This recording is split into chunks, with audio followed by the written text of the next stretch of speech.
اور ویسے بھی ہمارے ملک میں تو ماشاءاللہ ولی خان کو اللہ بخشے، اس نے ایک دفعہ ضیاء الحق کے زمانے میں کہا تھا کہ یہ جو آپ ٹیسٹ ٹیوب کے ذریعے سیاستدان پیدا کرتے ہیں نا، یہ سیاستدان نہیں ہے. سیاستدان ٹیسٹ ٹیوب کے نتیجے میں پیدا نہیں ہوتے. سیاستدان جو ہے وہ سیاسی عمل کے نتیجے میں پیدا ہوتے ہیں. تو ہمارے ہاں تو ہر 2-3 سال کے بعد حکومت ڈیموکریسی کو روکا جاتا ہے، پھر اس کے بعد پھر وقفہ دیا جاتا ہے، پھر ڈیموکریسی کو روکا جاتا ہے. تو یہ چیزیں جو ہے جب تک اس کا خاتمہ نہ ہو مکمل طور پر آپ آئین پر عمل درآمد شروع نہیں کریں گے. جو آئین ابھی ہمارے ملک میں ہے اس میں بھی وہ مزدور کا آئین نہیں ہے، لیکن پھر بھی اگر آپ اس آئین پہ عمل درآمد شروع کرو گے اور حقیقی معنوں میں ہر ادارہ اس آئین کا پابند ہے، لیکن یہاں پر تو آئین پہ عمل درآمد نہیں ہو رہا ہے. پچھلے زرداری صاحب کے دور میں جب ہم نے 18ویں ترمیمی بل پاس کیا تو اسی کا راستہ روکنے کے لیے تو عمران خان کو سامنے لے آئے، اور جب عمران خان کو سامنے لے آئے تو 18ویں ترمیمی بل اگر آج آئین کا حصہ ہے کہ نہیں، اس سے کیا فرق پڑتا ہے؟ اس لیے کہ اس پہ تو عمل نہیں ہو رہا ہے، نہ عمل درآمد ہوتا ہے. اس میں اختیارات صوبوں کے حوالے کر دیے گئے تھے، آج بھی مرکزی سطح پہ ان کی وزارتیں موجود ہیں جو محکمے صوبوں کے حوالے کر دیے گئے تھے. اگر عہدے اور سبجیکٹ صوبے کے حوالے ہو گئے تو اس کے لیے مرکز میں اب تک وزیر کیوں بٹھائے جاتے ہیں؟ آج بھی آپ دیکھیں کہ ہمارا کابینہ کتنے لوگوں پر مشتمل ہے، 80 کے قریب منسٹر بن گئے ہیں. بالکل. تو یہ اس غریب ملک کے ساتھ زیادتی نہیں ہے. اچھا، آپ نے مزدور کا ذکر کر دیا ہے. آپ مزدور اس وقت بالکل بری طرح سے تباہ ہو چکا ہے، کوئی پرسان حال نہیں ہے. 2004 سے 2013 تک آپ لیبر سیکرٹری رہے ہیں عوامی نیشنل پارٹی کی جانب سے. مزدوروں کے ساتھ آپ نے بہت عرصہ ایک گزارا ہے. مزدور کا کیا حالات ہیں ابھی، کیا حالات ہیں تب، کیا حالات تھے؟ بنیادی طور پر تو میں جو دیکھتا ہوں، بھٹو صاحب کے دور میں جب وہ اپنے آپ کو سوشلسٹ کہتے تھے، اس وقت تو کچھ تھوڑی بہت اختیارات مزدوروں کو ملے، پر ہم جس طرح حکمرانوں کی پالیسیوں کو اس کا ذمہ دار سمجھتے ہیں، اس طرح ہم لیبر لیڈرز کو بھی اس کا ذمہ دار سمجھتے ہیں. ہم ہر آدمی نعرہ تو لگاتے ہیں کہ ہم مزدوروں کے لیے کام کرتے ہیں، لیکن بڑے بڑے نام میں آپ کو گنوا سکتا ہوں جو کہ گنوانا نہیں چاہتا ادھر، کہ وہ خود بڑے بڑے سرمایہ دار بن گئے. مخلصی بہت کم ہے. ہم بحیثیت قوم اپرچونسٹ بن چکے ہیں، مفاد پرست. ویسی حکومت کی پالیسیاں بھی اچھی نہیں ہیں. وہ نہیں ہے کہ جس میں صنعتیں لگیں، اور صنعت میں جب صنعتیں نہیں ہوگی، مزدور نہیں ہوں گے، تو اس میں جو تھوڑے بہت مزدور ہیں ان بیچاروں کا تو بہت برا حال ہوگا. بالکل. پہلے جب مزدور تھے، یہ جو 2004 کی بات کر رہے ہیں، جب میں لیبر سیکریٹری تھا، 2004 سے میں کافی عرصے تک لیبر سیکریٹری رہا، تو اس وقت کارخانے بھی چلتے تھے، بجلی اتنی مفقود نہیں تھی. آج بجلی بہت کم ہے، انڈسٹریلسٹ کو کوئی فائدہ نہیں ہو رہا ہے، تو وہ کارخانے کیوں چلائیں گے؟ اور جب کارخانے نہیں چلیں گے، اور جن میں جو چل بھی رہے ہیں ان میں آج ٹھیکیداری نظام ہے. یونین کا حق لیبر لا کے مطابق تو ہے، بالکل، لیکن اس کے ساتھ یہ حق بھی دیا گیا ہے کہ لوگ ٹھیکیداری سسٹم پر بھی اپنا کام چلا سکتے ہیں. تو ایسے میں سمجھتا ہوں کہ کتنی بڑی مزدور قوت نہیں ہے جو کہ وہ حکومتوں کو اپنے پالیسیوں پر، اپنے مفادات کے لیے حکومت کو مجبور کر سکے. آج کسان کا بھی برا حال ہے، صرف مزدور کا برا حال نہیں ہے، کسان کا بھی برا حال ہے، کسان کا بھی برا حال ہے. اور پوری معیشت تباہ ہو چکی ہے. میں سمجھتا ہوں کہ آج ہر آدمی، ہر طبقے فکر کے لوگ جو ہیں وہ پریشان ہیں، اس لیے کہ ہم آج بھی خیراتوں پہ گزارا کر رہے ہیں. بالکل. ولی خان کو اللہ بخشے، سن 88 کی بات میں آپ کو کر رہا ہوں کہ یہاں نشتر پارک میں جلسہ تھا، اور اسی عوامی نیشنل پارٹی کی بنیاد رکھنے کے بعد جو پہلا جلسہ عام تھا کراچی کی نشتر پارک میں، تو اس میں یہ کہا کہ اس ملک کے حکمرانوں کو یہ فکر ہی نہیں ہے کہ یہ جو قرض ہم لے رہے ہیں یہ ہم نے پھر واپس بھی کرنا ہے. ہم یہ قرض اس طرح کھا رہے ہیں جیسے باپ دادا کی حرام کی کمائی کو لوگ کھاتے ہیں. آج اسی کا انجام ہے. آج ہم کربوں قرض دار ہیں. بالکل. ہم قرض کا سود ادا کرنے کے لیے قرض لے رہے ہیں. تو ایسے میں بہترین پالیسیاں کیسے مرتب ہو سکتی ہیں؟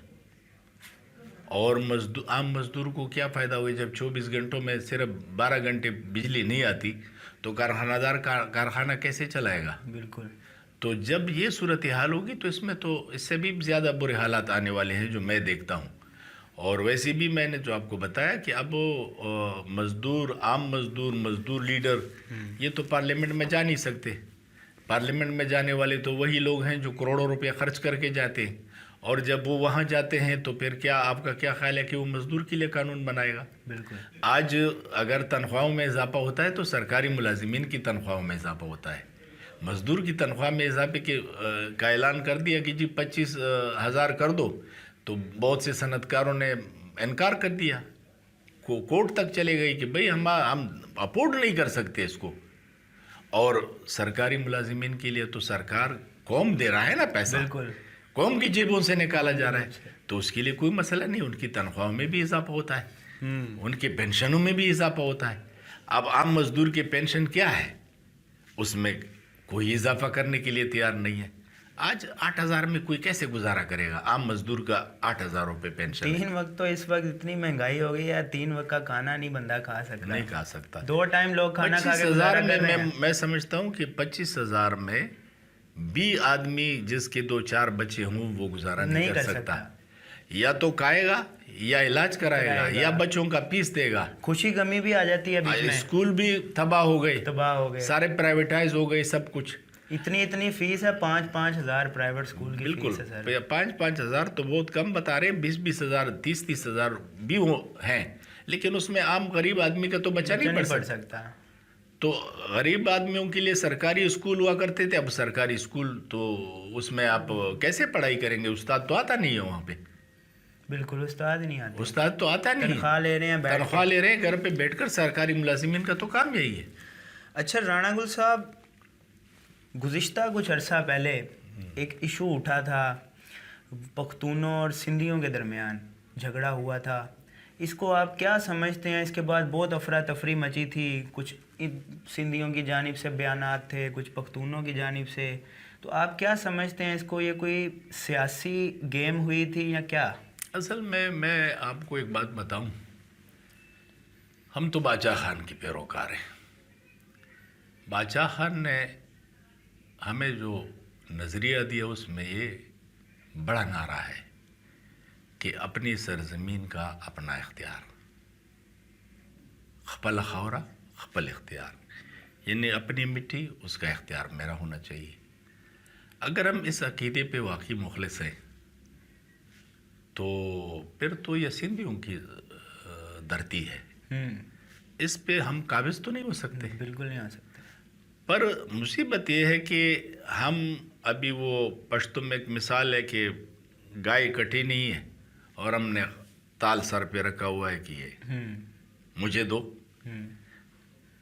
مصیبت یہ ہے کہ ہم اس درد کو محسوس کر رہے ہیں کہ یہ سندھ کی سرزمین ہے اور اس پہ صرف سندھیوں کا حق ہونا چاہیے. اسی طریقے سے ہم پشتونوں کا جو سرزمین ہے اس پہ ہم چاہتے ہیں کہ پختونوں کا ہی حق ہونا چاہیے اس کے وسائل پہ, اور پنجابیوں کو اپنے وسائل پہ گزارا کرنا چاہیے. اور اسی طریقے سے سرائکیوں کو اپنے. سرائکیوں کا آپ نے نام لے دیا, چلیں ایک سوال آپ کے سوال سے لے لوں معذرت کے ساتھ.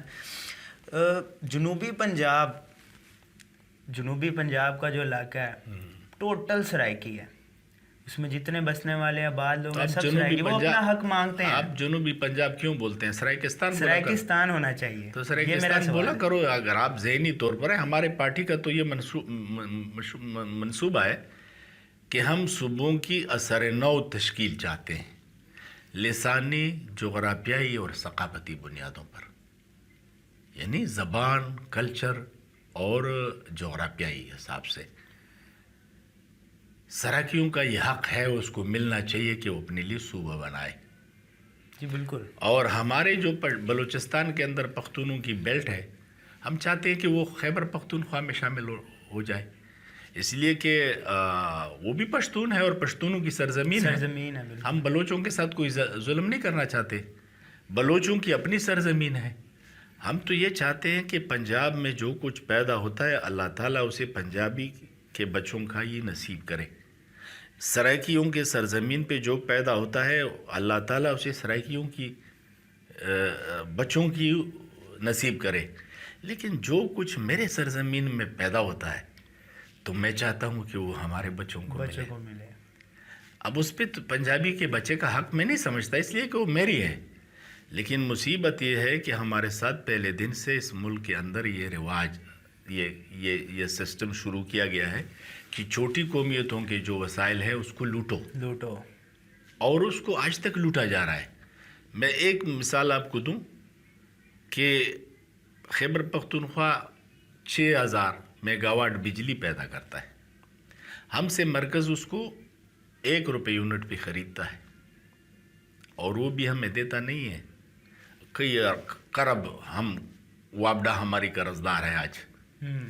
اور پھر اسی بجلی کو جو 1 روپے یونٹ اس نے ہم سے خریدا واپس یہ ہم پر 20 روپے یونٹ 25 روپے یونٹ میں فروخت کرتا ہے. تو یہ کیا کر رہے ہیں؟ یہ ہمارے وسائل کو لوٹا نہیں جا رہا ہے؟ بالکل لوٹا. اس طریقے سے ہمارے ہاں تیل پیدا ہو رہا ہے، آئل پیدا ہو رہا ہے، گیس پیدا ہو رہا ہے.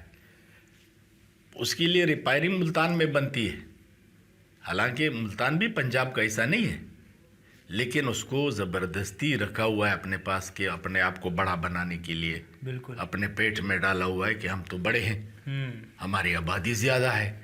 تو سارے وسائل آبادی کی بنیاد پر سب سے زیادہ وسائل تو فوج کے حوالے کیے جاتے ہیں، جبکہ فوج کا تعلق بھی زیادہ تر پنجاب سے ہی ہے. اور پھر جو عوام کے درمیان پول ہوتی ہے صوبائی سطح پہ تو اس میں یہ کہتے ہیں کہ جی ہم تو زیادہ ہیں، ہمیں تو زیادہ پڑھ دو. اور جو رہ جاتا ہے وہ ہمارے وسائل اس میں شامل ہوتے ہیں، آج 51% تیل ہم پاکستان کا پیدا کر رہے ہیں، بالکل پاکستان کے اخراجات کا. لیکن اس کے پختونوں کو کیا ہے؟ یہی تو میں کہتا ہوں کہ صوبوں کے ساتھ ہمارا سندھیوں کے ساتھ کوئی جھگڑا نہیں ہے، نہ کسی اور کے ساتھ ہمارا کوئی جھگڑا ہے. سندھیوں کو اللہ تعالیٰ اس سرزمین پہ خوش رکھے اور یہ سندھ جو کچھ اس میں پیدا ہوتا ہے انہی کو مبارک ہو. لیکن پہلے ہمارے حقوق کا فیصلہ کرنا ہوگا، قومیتوں کے حقوق کا فیصلہ کرنا ہوگا کہ یہ وسائل جو ہیں جس صوبے میں پیدا ہو رہے ہیں، جس خطے میں پیدا ہو رہے ہیں، اس پہ پہلے ان کا حق ہے، اس کے بعد کہیں دوسرے کا. تو جب تک یہ تقسیم نہیں ہوتی برابری کی بنیاد پر تو ہم میں سے پھر اگر کوئی لڑتا ہے کہ تم مزدوری کرنے کے لیے کیوں آئے ہو، ہم مجبور ہیں یہاں مزدوری کرنے کے لیے آنے پر. ولی خان سے کسی نے پوچھا، میں خود موجود تھا وہاں، یہ بار کونسل میں تقریر کر رہا تھا، تو جماعت اسلامی کا ایک چھوٹے سے آپ کی طرح داڑھی والا ایک وکیل کھڑا ہو گیا، خان صاحب پاکستان اور اسلام کی بات کرو. ولی خان نے اس کو کہا، میں مولانا صاحب بیٹھو، میں پاکستان اور اسلام کی بات کرتا ہوں. ولی خان نے کہا کہ میں قائد اپوزیشن تھا بھٹو صاحب کے دور میں، میرے پاس ایک برطانوی سے صحافی آئے تھے انٹرویو کرنے کے لیے. تو ولی خان نے کہا کہ میرے پاس وہ رات کو ٹھہر گیا صحافی. صبح جب نکلنے لگا میں تو اس نے کہا کہ آپ کہاں جا رہے ہیں؟ تو میں نے اس کو کہا میں اسلام آباد جا رہا ہوں. تو اس نے کہا کہ میرے پاس بھی تو گاڑی نہیں ہے، آپ مجھے لفٹ دو گے؟ تو میں نے کہا بیٹھو گاڑی میں، میں جاؤں گا اسلام آباد تک تو آپ بھی ساتھ میں چلے جائیں گے. تو راستے میں ہم نے دیکھا کہ بڑے بڑے پتھر پڑے ہوئے تھے. تو مجھ سے پوچھا کہ یہ کیا ہے؟ میں نے بولا یہ سنگ مرمر کے پتھر ہیں. تو بولا یہ کہاں ہے؟ یہ ادھر کیوں پڑے ہیں؟ بولا یہاں سے وہ کراچی جائیں گے. بولا کیوں؟ میں نے تو ولی خان نے کہا کہ میں نے اس کو کہا کہ اس کو صاف کریں گے، جو اچھے ہوں گے وہ آپ ایکسپورٹ ہو جائیں گے اور جو خراب ہوں گے پھر اسی ملک میں تقسیم ہو جائیں گے. تو اس نے کہا کہ اس کا مقصد ہے کہ پھر یہاں بجلی نہیں ہوگی. بولا میں نے کہا نہیں، بجلی بھی یہیں سے جاتی ہے کراچی، تو پھر بلا مزدور نہیں ہوگا. میں نے کہا کہ نہیں، مزدور بھی ادھر ہی سے جاتا ہے. تو صحافی نے کہا کہ پھر خان صاحب یہ کارخانہ ادھر کیوں نہیں لگایا جاتا؟ تو میں نے اس کو بولا چھپ، اگر کسی نے سن لیا تو تم کو بھی غدار بول دیں گے. میرا قصور صرف یہ ہے، اگر اس وقت پاکستان بننے کے بعد جب باچا خان نے پہلی آئین ساز اسمبلی میں تقریر کی، اس نے اس وقت کہا تھا کہ اس ملک میں 5 قومیں آباد ہیں۔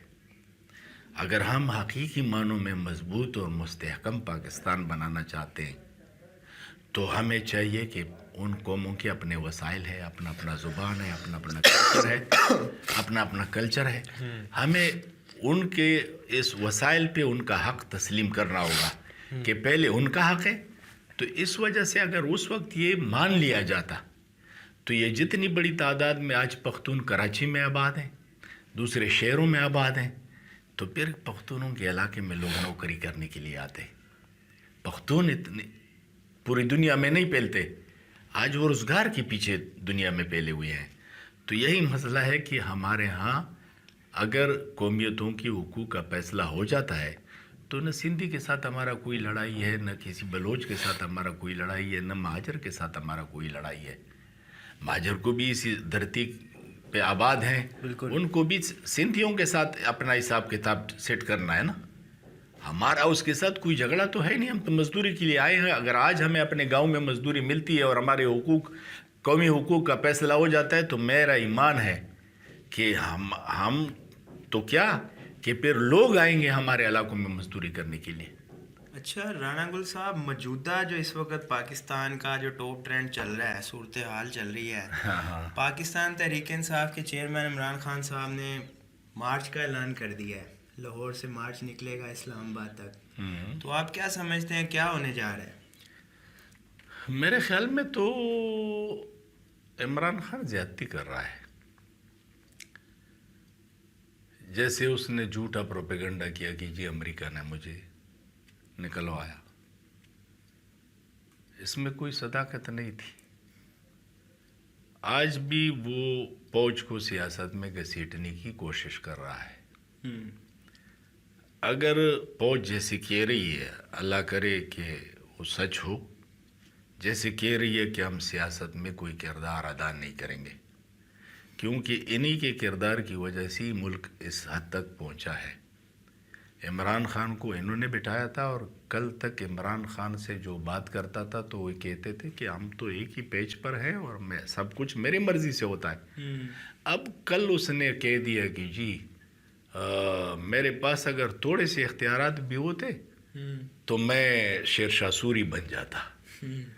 اب ایسے میں جب سیاستدان کے پاس اختیار نہیں ہے، کل آپ نے دیکھا بلاول بھٹو صاحب وزیر خارجہ ہیں، جب اس پہ نعرے لگے کہ علی وزیر کو رہا کرو تو اس نے جواب میں کہا کہ میرے سامنے نعرے لگانے سے بہتر ہے کہ جو رہا کر سکتے ہیں اس سے رابطہ کرو، وہاں نعرے لگاؤ۔ دوسرے جاوید لطیف صاحب حامد میر کے پروگرام میں اعتراف کرتے ہیں کہ ہمارے پاس کوئی اختیار نہیں ہے۔ تو جب تک فوج مکمل طور پر غیر جانبدار نہ ہو اور اپنے آئینی کردار جو ہے اس کو ادا کرنے کے لیے تیار نہ ہو تو پاکستان کے حالات اسی طرح رہیں گے۔ پاکستان کے حالات میں بہتری بالکل نہیں آ سکتی۔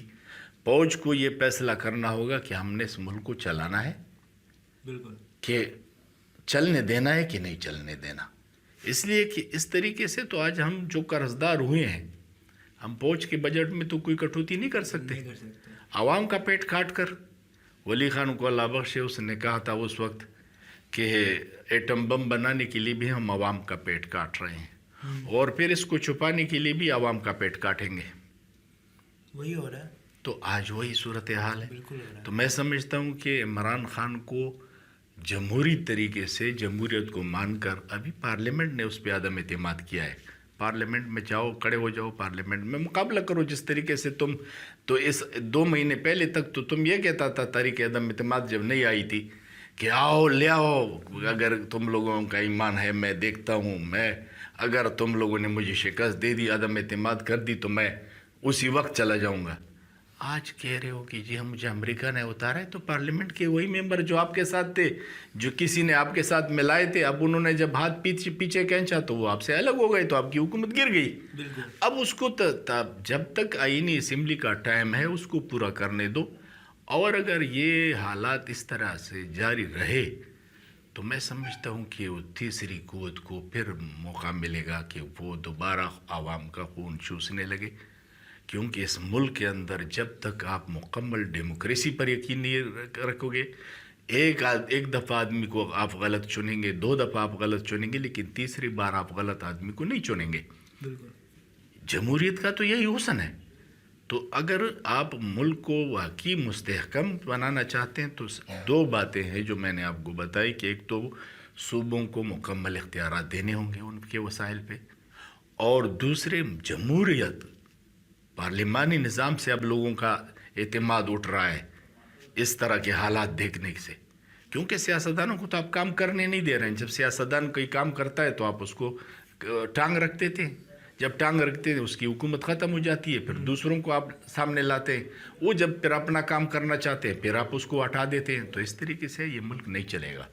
اب ملک کا بہترین طریقہ یہی ہے کہ سیاستدانوں کو آپس میں بیٹھنا چاہیے اور ایک چارٹر آپ ڈیموکریسی دوبارہ سین کریں، اور چارٹر ایک معیشت کے لیے بھی تیار کرے کہ جو بھی معاشی پالیسی ہوگی، جو بھی حکومت آئے گی، وہ اس معاشی پالیسی کو چینج نہیں کر سکتا، تو تب یہ ملک صحیح طریقے سے چلے گا۔ اچھا رانا گل صاحب، چونکہ پروگرام کا وقت ختم ہوتا جا رہا ہے، آخر میں موجودہ کراچی کے اندر جو بلدیاتی الیکشن جاری ہیں، عوامی نیشنل پارٹی کی جانب سے کافی کیمپینز ہو رہی ہیں، ورکر کام کر رہے ہیں، اپنے کارکنان، پارٹی کے جالے کارکنان کو کیا پیغام دینا چاہیں گے؟